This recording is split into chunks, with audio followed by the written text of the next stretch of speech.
Bakersfield Bako. As in Bako Sweet, today we're with Tito Martinez of Country Sweet Produce as he walks us through their bustling sweet potato harvest that's feeding hungry consumers all over the world.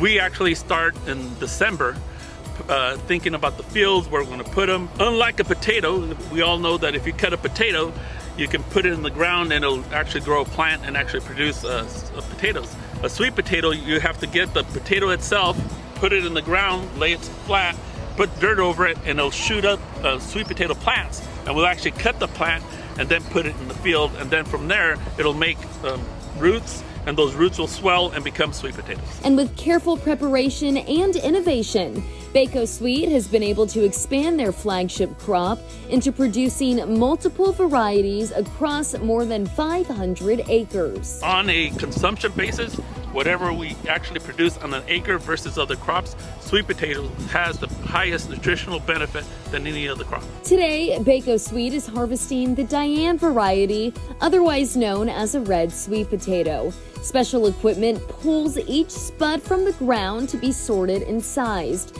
Then the sweet potatoes are bagged, labeled, and shipped out, ready to be served at your dinner table. It's delicious. At the end of the day, when you can get a product that whether you add something to it or not need to add anything to it, which is how I like to do it, you can bake it. We have a microwavable bag. Aside from the nutrients within a sweet potato, Bako Sweet is leading the market in making eating mindfully accessible with their product line based on convenience without compromising freshness. Wonderful thing about sweet potatoes, 55 degrees, and they'll store all year long. As long as you take care of them, a sweet potato will continue to have the benefits of itself from the start of the year to the end of the year. This has been an episode of Farm to Fork with Ali Triolo. Allie, it has been I'm so happy you're back. Air hug, I miss you so much. And this looks delicious. I can't wait. Thank you. Yeah, this shoot was so fun with Bako Sweet, and it's just amazing that locally we are cranking out so many sweet potatoes like this. Love so it. today I'm kind of making a spin off of a very rich scalloped potato, Okay. but with sweet potatoes and a lot healthier. So this is what you need. It's going to start with a muffin tin, and you're just making little individual layers. So I've taken the sweet potato and I've cut them into thin little discs. So I put one down and then I am layering it with an herb olive oil. I made this last night. You want to let it sit overnight if you can.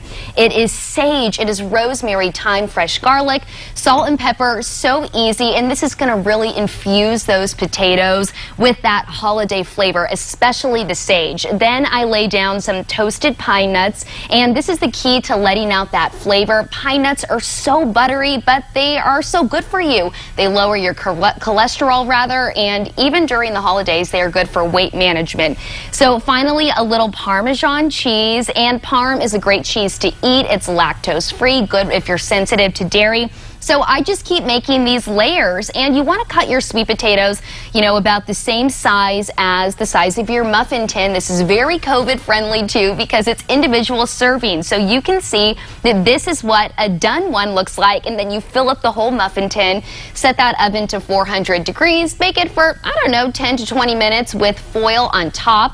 Now this one I did put cheese on top just to show you kind of how it looks in the final product, but you want to leave the top layer without any cheese, cover it with foil, bake it, and then this is where it gets really good. At the end, you're going to take off all of that foil and you're going to dump a lot more cheese on top, and you're going to broil it. So here is what it looks like at the end. Isn't this cute? These little tiny bites that are so perfect. I could honestly probably down the whole muffin tin. We got to try some. We got to try Yes, some Vanessa, real quick. Okay. I want you to go in there. I want you to enjoy. This is garlicky, herby, nutty, healthy, and it still feels indulgent. Okay, what do you think of the herbs? And you could even hit it with a little bit of cracked pepper on top to even garlic, just the herbs, take it home. So strong, but so delicious. It is strong, but you know what? I love that. I think a lot of sweet potato dishes at the holidays, they can be too sweet with marshmallow. So I totally went savory. And if you're going on a first date, maybe this is the one to eat beforehand. But if you're with your family, this is perfect. I love it. Allie, if people want to follow along with the recipe, where can they go find Yeah, it? so go ahead and check out my website, Farm to Fork by Ali Triolo. You can follow me on Instagram. I just posted a reel of here in studio making this dish. So, Vanessa, I'm so happy to be here. I missed you so much. I'm so excited that you're back, and we're going to have some great Christmas recipes coming up Yes, stay later this tuned. week. Thanks so much, Ali.